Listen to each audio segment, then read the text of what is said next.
AB de Villiers পুরোদস্তুর spinner, বোলিংয়ে মনোযোগী। খেলাটা গুলশান ইউথ ক্লাব মাঠে। খটকা লাগছে, লাগতেই পারে। শুধু এবি নন, গেইল, রুশু সহ রংপুরের তারকাদের মেলা। ক্রিকেট তো সব সময় খেলেন, এদিনও খেললেন। তবে আছে অন্যরকম এক মহৎ উদ্দেশ্য। তারা পাশে দাঁড়িয়েছেন ক্যান্সার আক্রান্ত রোগীদের। রংপুর রাইডার্সের উদ্যোগে তহবিল সংগ্রহের জন্য আয়োজন করা হয় এই টুর্নামেন্ট। প্রায় 15-20 জন পেশেন্টকে চিকিৎসা করাচ্ছিলাম নিজেদের তহবিল। তো আজকে এখানে অনেকগুলি কর্পোরেট হাউস রেখেছে এবং স্পন্সর রেখেছে। এখানে যা অর্থ সংগৃহীত হবে ওই পেশেন্টদের নেক্সট 1 বছর ইনশাআল্লাহ আমরা ট্রিটমেন্ট করাতে পারবো। ক্যান্সার হচ্ছে মরণব্যাধি, এটা অনেক সিরিয়াস একটা রোগ। তো এই ব্যাপারে আমাদের সবারই উচিত আমাদের যার দিক থেকে যতটুকু হেল্প করা।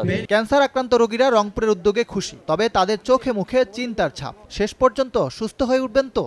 উত্তর তাদের জানা নেই। তাই তাদের মুখে ফুটে উঠেছে অসহায়ত্বের কথাও। এই ধরনের কোনো সাপোর্ট এই 9 বছর ধরে পাইনি। আমি জানতামও না এই ধরনের কোনো সাপোর্টের ব্যবস্থা যে আছে। এরকম একটা উদ্যোগের মাধ্যমে ক্যান্সার পেশেন্টদের যদি যতটুকু পসিবল হয় ততটুকু হেল্প যদি করা হয়, তাহলে ক্যান্সার পেশেন্টরা অনেক বেশি আত্মবিশ্বাস থাকে তাদের। ক্যান্সার ফর ক্রিকেট নামের উদ্যোগ অব্যাহত রাখার ঘোষণা দিয়েছে রংপুর রাইডার্স। তারা বলছে, সবগুলো ফ্র্যাঞ্চাইজি যদি কোনো না কোনো ভালো কাজ করে তাহলে আরো গ্রহণযোগ্য হয়ে উঠবে বাংলাদেশ প্রিমিয়ার লিগ।